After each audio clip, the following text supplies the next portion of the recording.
امی مجھے جنم دے کر دوسری دنیا میں چلی گئیں۔ والد صاحب اور دادی نے پالا۔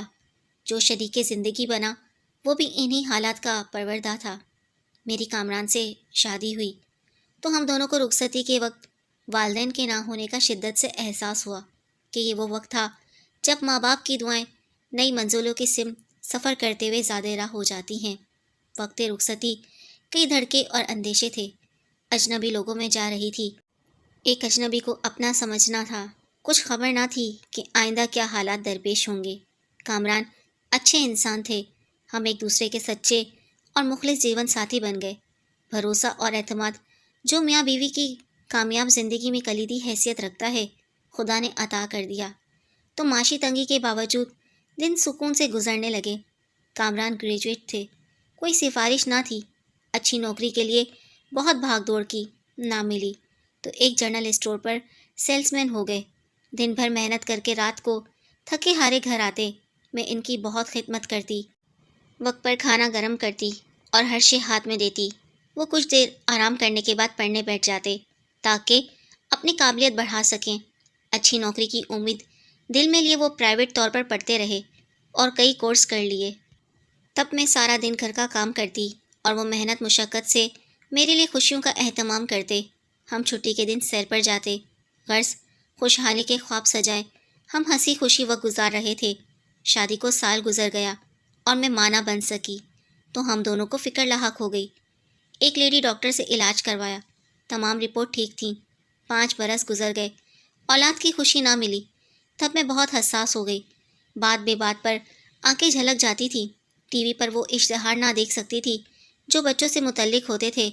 کامران مجھ سے بچوں کے نہ ہونے کے بارے میں بالکل بات نہ کرتے۔ وہ اس موضوع کو نہ چھیڑتے تھے کہ کہیں میری دل آزاری نہ ہو جائے۔ میرا یوں خیال رکھتے تھے جیسے کوئی ہتھیلی کے آپ گینے کا خیال کرتا ہے۔ کامران مسلسل ترقی کی کوششوں میں لگے رہے۔ مختلف جگہ اچھی نوکری کے حصول کے لیے درخواستیں دیتے رہے۔ آخر اللہ نے سن لی اور ان کو ایک بہت اچھی ملازمت مل گئی۔ دفتر سے گاڑی بھی ملی کیونکہ فیلڈ ورک کرنا ہوتا تھا۔ حیات زیادہ خوبصورت ہو گئی۔ زندگی کی آسائش میسر تھیں مگر اولاد کی کمی تھی جو دل میں کانٹے کی طرح کھٹکتی تھی۔ خدا سب کی سنتا ہے، بالآخر ہماری بھی سنی۔ شادی کے 8 برس بعد مجھے اولاد کی خوشی سے ہمکنار کیا۔ کامران بے حد مسرور تھے۔ گھر کے کام کو ہاتھ نہ لگانے دیتے کہ میں زیادہ سے زیادہ آرام کروں۔ آخر وہ دن آ گیا جس کا ہم سب کو انتظار تھا۔ قدرت نے ایک خوبصورت بیٹا عطا کیا لیکن کچھ کمزور تھا۔ آئے دن اس کی صحت خراب رہتی اور ہم پریشان رہتے۔ سچ ہے کہ کسی نعمت کی زیادہ قدر تبھی ہوتی ہے جب وہ مشکل سے ملتی ہے۔ ہم دونوں بھی زیادہ عبادت گزار ہو گئے۔ بچے کی صحت کے لیے دعائیں کرتے، تہجد کے بعد اس کی درازی عمر کی دعا مانگتے اور یہ بھی کہ وہ نیک اور صالح ہو۔ 3 سال بعد وہ بہت صحت مند، تندرست و توانا ہو گیا۔ اپنی پیاری پیاری باتوں سے ہمارے دل کو لبھاتا اور ہنساتا۔ وہ ہماری زندگی اور خوشیوں کا مرکز بن گیا۔ ایک بار پھر میری گود ہری ہو گئی۔ اس دفعہ بیٹی ہوئی جس کا نام زاہدہ رکھا۔ عمران اور زاہدہ آپس میں بہت مشابہت رکھتے تھے۔ ساتھ کھیلتے تو دل شاد اور آنکھیں ٹھنڈی ہوتی۔ سچ ہے کہ اولاد بڑی نعمت ہے۔ وقت تیزی سے گزرتا رہا۔ دونوں بچے اسکول جانے لگے۔ گھر کے اخراجات بھی بڑھ گئے۔ کامران نے سوچا کیوں نہ ملازمت کے ساتھ کوئی سائیڈ بزنس کر لوں تاکہ رزق حلال میں اضافہ ہو۔ ایک دوست کے ساتھ شراکت کر لی۔ وہ تجارت کرتا تھا۔ ایک روز جبکہ چھٹی کے دن تھے، دونوں مال لینے پشاور گئے۔ واپسی میں اسلام آباد کے قریب بم دھماکے میں جاں بحق ہو گئے۔ حادثہ ایک اصلاح کے ڈیپو میں ممنوعہ علاقے میں ہوا تھا۔ یہ وہاں سے اتفاقاً گزر رہے تھے۔ گاڑی تباہ ہو گئی اور بہت سے راہگیروں کے پریچے اڑ گئے تھے۔ جب ہم کو اطلاع ملی، میں یہ خبر سن کر بے ہوش ہو گئی تھی۔ محلے کی ایک عورت نے مجھے اور بچوں کو سنبھالا۔ میری حالت دیکھ کر بچے بھی سہم گئے۔ دونوں کمسن تھے، زندگی اور موت کے فلسفے کو نہیں سمجھتے تھے۔ جب ان کو بتایا گیا کہ ان کا باپ اس دنیا میں نہیں رہا ہے تو وہ مجھ سے لپٹ گئے۔ کڑے سے کڑا وقت بھی آخر گزر جاتا ہے۔ صبر سے کام نہ لیتی تو کیسے معصوم بچوں کی پرورش کر پاتی۔ خوشیوں نے آنگن میں قدم ہی رکھا تھا کہ بہاریں لٹ گئیں اور خزاں کا موسم مقدر ہو گیا۔ وہ دن یاد آتا ہے تو کلیجہ منہ کو آتا ہے جب بچے باپ کے انتظار میں سوتے نہ تھے اور میں ان کو جھوٹے لفظوں سے بہلاتی تھی کہ آ جائیں گے، ابھی دفتر کے کام سے گئے ہیں، سو جاؤ، جب آئیں گے جگا دوں گی، وہ کھلونے لینے گئے ہیں، لیکن کب تک؟ مرنے والے کب واپس آتے ہیں؟ کئی روز تک میں نے کھانا نہ پکایا تھا، محلے کی عورتیں کھانا لا کر میرے بچوں کو کھلاتی، مجھ پر تو آسمان ٹوٹ پڑا تھا۔ کامران کے بغیر کیسے کھاتی؟ بھوک ختم ہو گئی تھی، سانس کی ڈوری قائم رکھنے کی خاطر چند نوالے نگلتی اور پانی پی لیتی۔ عورتوں نے سمجھایا کہ ہوش کرو، تم پر اب 2 بچوں کی بھاری ذمہ داری ہے، ایسا کرو گی تو بیمار ہو جاؤ گی، تمہارے بچے کون سنبھالے گا؟ ان کو پڑھانا لکھانا ہے، اسکول بھیجنا ہے، اور تم نے رزق کی فکر کرنی ہے۔ ہوش آیا تو گھر میں دانا نہ تھا، نوکری ڈھونڈنے نکل پڑی۔ اب زندگی کا مقصد صرف ان بچوں کو پریشانیوں سے بچانا تھا اور قابل انسان بنانا تھا۔ میں نے اسکول ٹیچر کی ملازمت کر لی اور وقت گزرتا گیا، یہاں تک کہ عمران اور زاہدہ پڑھ لکھ گئے۔ اب یہ دونوں جوان تھے، وہ زندگی کے دکھوں کو سمجھنے کے قابل ہو چکے تھے، لیکن باپ کا خلا جو رہا وہ کبھی پورا نہ ہو سکا۔ وہ اب بھی روزانہ ہی اپنے باپ کو یاد کرتے تھے۔ عمران کو ملازمت مل گئی اور اس نے گھر کا خرچہ اٹھا لیا۔ زاہدہ بھی BA کر چکی تھی، اس نے B.Ed کیا اور ٹیچر ہو گئی۔ وہ اب مجھے ملازمت نہ کرنے دیتے، کہتے تھے آپ نے بہت کام کر لیا، اب آپ کے آرام کا وقت ہے۔ ساری فکریں دور ہوئیں تو بچوں کی شادی کی فکر لگ گئی۔ میں نے بہت تحمل سے کام لیا تھا، بچوں کے سامنے تھکن کو بھی ظاہر نہ کرتی تھی، بیمار ہوتی تب بھی کام پر جاتی۔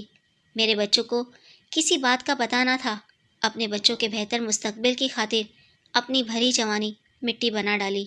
نئے کپڑے سالوں نہ خریدتی، بچوں کو اچھا کھلاتی، خود روکھی روٹی کھا لیتی، لیکن ان کو پتہ نہ چلنے دیتی۔ اپنی چھوٹی سی چھوٹی خواہش بھی پوری نہیں کرتی تھی تاکہ میرے بچے کسی چیز کو نہ ترسیں۔ زندگی کی کھٹائیوں نے مجھے وقت سے پہلے بوڑھا کر دیا۔ ایک روز عمران نے مجبور کیا کہ ہم نئے گھر شفٹ ہو جاتے ہیں اور یہ پرانا محلہ چھوڑ دیتے ہیں۔ تب میں نے اسے بہت منع کیا، کیونکہ میں نے ساری زندگی اسی محلے میں گزاری تھی۔ محلے والے میرے دکھ سکھ سے واقف اور خوشی غمی کے سانجھی تھے، لیکن بیٹا نہ مانا۔ نئی نسل کی اپنی سوچ ہوتی ہے۔ بیٹے نے گھر فروخت نہ کیا، لیکن اسے کرائے پر اٹھا دیا اور ہم نئے گھر میں منتقل ہو گئے۔ یوں اس نے میری بات بھی رکھی اور اپنی آرزو بھی پوری کر لی۔ عمران کو جلد جلد ترقی ملنے لگی، اعلیٰ عہدے پر فائز ہو گیا۔ تب وہ دیر سے گھر آنے لگا۔ ایک روز میں نے قسم دے کر کہا، سچ بتاؤ، کیوں دیر سے گھر آتے ہو؟ کہاں وقت گزارتے ہو؟ اس نے دبے لفظوں بتا دیا کہ ایک لڑکی سے دوستی ہے اور اس کے ساتھ گھومتا پھرتا ہوں، ہم دونوں شادی کرنا چاہتے ہیں۔ شکر ہے اس نے سچ بتایا اور میں نے بھی اجازت دے دی۔ اس کی شادی دھوم دھام سے اس کی پسندیدہ لڑکی سے ہی کر دی۔ جب ماریہ بہو بن کر گھر آئی، پتہ چلا کہ وہ دولت مند مگر لاپرواہ والدین کی بگڑی ہوئی اولاد ہے، جس کو بڑوں کے ادب کا علم تھا اور نہ چھوٹوں کا لحاظ تھا۔ اس کی تربیت پر والدین نے کوئی توجہ نہ دی تھی، وہ اپنے اپنے مشاغل میں گم رہے، اور بچوں نے نوکروں کے رحم و کرم پر بچپن سے جوانی کی منازل طے کر لی۔ ماریہ حسین تھی، مگر اس کے حسن کو تکبر کی دیمک اور غرور کا گھن لگا ہوا تھا۔ وہ مجھ سے اور زاہدہ سے سیدھے منہ بات نہ کرتی، صرف اپنے شوہر سے خوش دلی سے بات کرتی تھی، وہ ہم کو منہ نہ لگاتی۔ ماریہ کے والد ایک بڑے بزنس مین تھے، ان کے کاروبار میں بیٹے کے ساتھ ساتھ بیٹی کا بھی حصہ موجود تھا، اور منافع ہر ماہ وہ ماریہ کے اکاؤنٹ میں ڈال دیتے تھے۔ شاید اسی بات کا اس لڑکی کو تکبر تھا۔ ماریہ کی ماں کی سوشل سرگرمیاں بہت تھیں، اس نے شروع سے ہی بچوں کو ہاسٹل میں ڈال دیا تھا۔ جب بچے چھٹیوں پر گھر آتے تو نوکر ان کی دیکھ بھال کرتے۔ ماں اور باپ دونوں کے پاس اتنا ٹائم نہ ہوتا تھا کہ اپنی مصروفیات سے ہٹ کر اولاد کی تربیت پر توجہ دیں، ان کو ادب آداب سکھائیں جو ضروری ہوتے ہیں۔ ایک پرسکون اور کامیاب زندگی کے لیے ماریہ کو ایسا ماحول ملا کہ اسے رشتوں کا احساس ہی نہ تھا۔ میں بہت پریشان تھی کہ کیسی بہو مل گئی ہے جو سارا دن اپنے کمرے کا دروازہ بند رکھتی ہے، جو شوہر کے سوا کسی سے بات کرنا پسند نہیں کرتی۔ جب پڑوس سے کوئی بہو کو دیکھنے کی فرمائش کرتا تو مجھے کہنا پڑتا سو رہی ہے، وہ کہتی کیسی بہو لے کر آئی ہو جو سارا دن سوئی رہتی ہے۔ اب مجھے اس مسئلے پر سوچنا تھا کہ کیسے گھر کا ماحول درست کروں۔ ایک ہی حل سمجھ میں آیا کہ کسی طرح پیار و محبت سے اس لڑکی کو سمجھاؤں؟ بیٹے سے کچھ کہنے کا مطلب تو گھر کی خوشیوں کو خراب کرنے کے مترادف تھا۔ میں نے ماریہ کی فطرت کو سمجھنا شروع کیا۔ وہ جانوروں سے بہت پیار کرتی تھی، اپنی پالتو بلی کا بہت خیال رکھتی، پرندوں کو دانہ ڈالتی، ان کی کھولیاں دھو کر پانی بھر کر رکھتی، اگر کوئی فقیر صدا لگاتا تو دوڑ کر جاتی، مدد ضرور کرتی۔ گویا اس کی فطرت اچھی تھی، لیکن اچھی تربیت سے محروم تھی۔ جب انسان کسی کی فطرت کو جان لے، اس کا دل جتنا آسان ہو جاتا ہے۔ وہ پیار کی بھوکی تھی۔ میں چونکہ ٹیچر تھی، بڑوں اور بچوں کی پہچان رکھتی تھی، میں نے زاہدہ کے ذمہ لگا دیا کہ تم بھابھی کے قریب ہونے کی کوشش کرو، اس کی پالتو بلی کا بہت خیال رکھو اور پیار کا اظہار کرو۔ ماریہ اسی طرح پہلے پہل تمہاری جانب متوجہ ہوگی۔ وہ اپنی پالتو بلی اور طوطے وغیرہ مائکے سے لے کر آئی تھی۔ زاہدہ نے ان کا بہت زیادہ خیال رکھنا شروع کر دیا۔ جب ماریہ اپنے کمرے سے نکل کر پالتو جانوروں کی دیکھ بھال کرنا چاہتی، زاہدہ دوڑ کر اس کی طرف جاتی، اس کی مدد کرنے کی کوشش کرتی اور اس کے پالتو پرندوں اور بلی سے اظہار محبت کرتی۔ ماریہ رفتہ رفتہ زاہدہ سے مانوس ہوتی گئی اور اب وہ اس کے ساتھ دوستانہ انداز میں باتیں کرنے لگی۔ سچ ہے، انسان پیار اور اخلاص سے ہی کسی کا دل جیت سکتا ہے، شکوے شکایت سے ہرگز نہیں۔ بالآخر زاہدہ کی محنت رنگ لائی اور وہ اپنی مغرور بھابھی سے دوستی کرنے میں کامیاب ہو گئی۔ زاہدہ ماریہ سے قریب ہوتی گئی تو اب وہ اس کو اس کے کمرے سے نکال کر میرے کمرے تک لانے لگی۔ بہو مجھ سے دعا سلام کرنے لگی۔ زاہدہ سے باتیں کرتی تو مجھے بھی مخاطب کر لیتی۔ زاہدہ بھائی کی مصروفیات کے مطابق وقت نکالتی۔ میں نے بیٹے کو بھی ماریہ کی شکایت نہ کی، اس بارے کوئی بات منہ سے نہ نکالی کہ وہ سارا دن ہم سے کیسا سلوک رکھتی ہے۔ جانتی تھی کہ وہ ماریہ کا بہت خیال کرتا ہے، اس کی خوشی پر نچھاور رہتا ہے اور بیوی کے عشق میں مجھے بھی نظر انداز کر دیتا تھا۔ وہ بہن جو پہلے اس کی جان تھی، جس کے بغیر نوالا نہ توڑتا تھا، اب زاہدہ سے بات کیے ہفتہ گزر جاتا۔ ماریہ کو روزانہ آفس سے آنے کے بعد باہر لے جاتا، کسی اچھے ریسٹورنٹ میں کھانا کھلانے۔ میں ساس نہ بنی اور نہ بیٹی کو نند بننے دیا۔ زاہدہ کو سمجھاتی، کلک نہ کرو، بھابھی سے محبت کرو، اس سے محبت کرو گی تو بھائی کی محبت کو حاصل کر پاؤ گی۔ یہی میرا تجربہ کہتا ہے اور یہی زمانے کا دستور ہے۔ جب چہیتی بیوی آ جاتی ہے، ماں اور بہنیں اگر فراست سے کام نہ لیں تو بیٹے اور بھائی کی زندگی سے منفی ہو جاتی ہیں۔ میری بیٹی سمجھدار اور صبر کرنے والی تھی، جیسا میں کہتی کہا مانتی۔ ایک دن ایسا آیا کہ ماریہ مجھے ساس اور نند کی حیثیت دینے پر مجبور ہو گئی۔ وہ مجھے امی کہنے لگی۔ اب وہ ایک نارمل رویے کی حامل تھی اور ہم کو اس کے ساتھ بات کرنے میں آسانی محسوس ہوتی تھی۔ بے شک ہم ایک ہی گھر کے فرد جیسے ہو گئے تھے۔ ماریہ جہاں جاتی مجھے بتاتی اور کبھی کہتی آپ بھی ساتھ چلیں۔ اس نے ادب آداب سیکھنا شروع کر دیے، جبکہ پہلے وہ اگر کہیں جاتی ہم کو یہ بتانے کی بھی ضرورت محسوس نہ کرتی تھی کہ گھر سے باہر جا رہی ہے۔ جب میں نے اس کے ساتھ ممتا بھرا سلوک رکھا، وہ مجھے اپنے دل کے قریب سمجھنے لگی۔ آخر کار اس نے اپنی زندگی کی گزشتہ تلخیوں اور دکھوں سے مجھے آگاہ کر دیا۔ اس نے بتایا کہ مجھے بچپن سے جوانی تک اپنے گھر میں کبھی پیار نہیں ملا، روپے پیسے کی کمی نہ دیکھی، لیکن محبت کو ترستی تھی۔ مجھے نہیں معلوم تھا کہ لوگوں کے ساتھ کیسا رویہ رکھتے ہیں اور رشتے کیا ہوتے ہیں۔ وہ اب اتنی سعادت مند ہو گئی کہ ہر روز مجھ سے پوچھ کر کام کرتی اور میرا بہت خیال رکھنے لگی۔ اس کا رخ میری طرف ہو گیا۔ میرا کھویا ہوا عمران بھی دوبارہ مجھے مل گیا۔ وہ اب آفس سے آ کر پہلے کی طرح میرے کمرے میں بیٹھ جاتا، کچھ دیر باتیں کرتا، طبیعت پوچھتا، دوائیاں لانے کو کہتا، زاہدہ سے کہتا امی کا بہت خیال رکھا کرو، وقت پر دوا کھلا دیا کرو، باہر کھانے کے لیے جاتے تو میرے لیے بھی پیک کرا کر لے آتے۔ زاہدہ کی شادی کی فکر بھی تھی۔ میرے کہنے پر ماریہ نے اس طرف توجہ دی اور اپنے شوہر کو بھی یاد دلانے لگی کہ تمہیں بہن کی شادی کرنی ہے۔ عمران نے ایک دو دوستوں سے بات کی اور پھر ایک دوست کے توسط سے اچھے گھرانے میں زاہدہ کی بات طے ہو گئی۔ لڑکا نیک اور خوبصورت تھا اور میرے بیٹے کے دوست کا بھانجا تھا۔ مختصر کنبہ یعنی ماں اور بیٹے تھے۔ لڑکے کا نام ثاقب تھا۔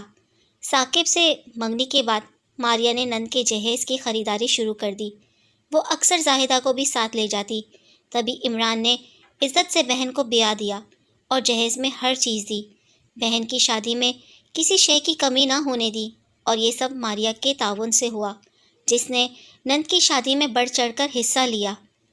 میں اور ماریا گھر میں باقی رہ گئے۔ وہ کچن میں آ جاتی، کھانا پکاتے دیکھتی تو دلچسپی لیتی۔ یوں اس نے کئی طرح کے کھانے بنانے سیکھ لیے۔ اگرچہ نوکر موجود تھے، لیکن خاتون خانہ کا رشتہ تو کچن اور گھریلو امور کی انجام دہی سے قائم رہتا ہے۔ بس ماریا نے بھی رفتہ رفتہ گھر کی ساری ذمہ داری سنبھال لی۔ مجھے آرام نصیب ہو گیا۔ اب گھر اس کا تھا۔ میں تو بڑھاپے کی دہلیز پر مختصر عرصے کی مہمان تھی۔ ظاہر ہے لمبی عمر کی طویل مسافت طے کر چکی تھی۔ زیادہ تر اپنے بیڈ روم میں رہتی تھی۔ ماریا مکمل بدل گئی تھی۔ اس میں تکبر اور غرور نام کی کوئی چیز نہ رہی تھی۔ وہ ایک سمجھدار خاتون خانہ بن گئی تھی۔ گھر میں سکون تھا اور وہ سلیقہ مند تھی۔ اس نے میری خدمت میں کوئی کسر نہ اٹھا رکھی۔ وہ بہترین فطرت کی مالک نکلی۔ تھوڑی سی توجہ اور پیار نے اسے یکسر بدل دیا تھا۔ وہ مجھے آرام کرنے کا کہتی اور خود سارے گھر کی دیکھ بھال کرتی، نوکروں سے کام کراتی اور مہمانداری کے سب تقاضے نبھاتی۔ پڑوس سے عورتیں ملنے آتی، ان کو عزت سے بٹھاتی اور خاطر مدارت کرتی۔ یہ سب باتیں مجھ سے سیکھی۔ سارے لوگ اس کی تعریف کرتے کہ بہو ہو تو ایسی۔ خدا ہر کسی کو ماریا جیسی بہو دے۔ ایک روز میری طبیعت زیادہ خراب ہو گئی۔ وہ ایسے روئی جیسے کہ میں اس کی ماں ہوں۔ ماریا اپنے والدین کے گھر غیروں کی طرح بے سکون رہی تھی۔ اب وہ اپنے گھر میں بہت سکون محسوس کرتی تھی، خاص طور پر میرے ساتھ۔ مجھ کو زکام بھی ہوتا، فوراً ہسپتال لے جاتی، پریشان ہو جاتی۔ زاہدہ تو اپنے گھر آباد تھی۔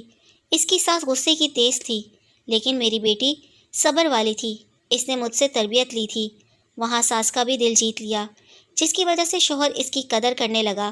جن دنوں میں بیمار تھی، ماریا اپنے ہاتھ سے پرہیزی کھانا بنا کر کھلاتی تھی۔ کہتی تھی کہ امی، زاہدہ تو اپنے گھر میں ہے، روز نہیں آ سکتی، میں ہی آپ کی بیٹی ہوں۔ دعا مانگتی رہتی ہوں، خدا کرے آپ کو کچھ نہ ہو، ہم کو آپ کی ضرورت ہے۔ اس کی یہ باتیں گویا مجھ بیمار کی زندگی بڑھا دیتی تھیں۔ وہ ماں باپ سے ملنے بہت کم جاتی تھی۔ شادی کے 2 سال بعد اللہ نے ماریا کو یکی بعد دیگرے تو بچوں سے نواز دیا۔ اب ہماری فیملی مکمل تھی۔ میں پوتے پوتی کو دیکھ دیکھ کر خوش ہوتی اور سوچتی، اب اگر کامران زندہ ہوتے تو اپنے خوشحال گھرانے کو دیکھ کر ان کا دل کتنا شاد ہوتا۔ ماریا کو اپنا بچپن یاد تھا۔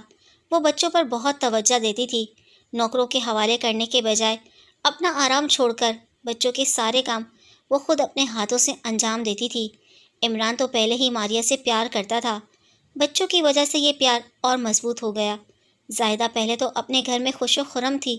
اچانک اس کے خاوند کی ملازمت جاتی رہی اور اس کی زندگی میں رفتہ رفتہ پریشانیاں بڑھتی گئیں۔ جب آتی بجھی بجھی اور زرد رنگت ہوتی چلی گئی۔ تب ماریا نے اس سے پوچھا، کیا پریشانی ہے؟ کچھ تو بتاؤ۔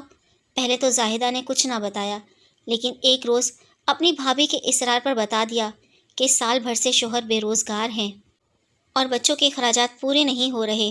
ساس ملازمت کرنے کی بھی اجازت نہیں دیتی۔ ان کا کہنا ہے کہ میں تمہارے بچے نہیں سنبھال سکتی۔ ماریا نے زاہدہ کے خاوند سے بات کی اور اسے اپنے والد سے کہہ کر ایک بہت اچھی ملازمت دلوا دی۔ ان کے گھر سے فاقے مٹ گئے اور دوبارہ خوشحالی و سکون میسر آ گیا۔ زاہدہ نے بھابھی کو دعائیں دی۔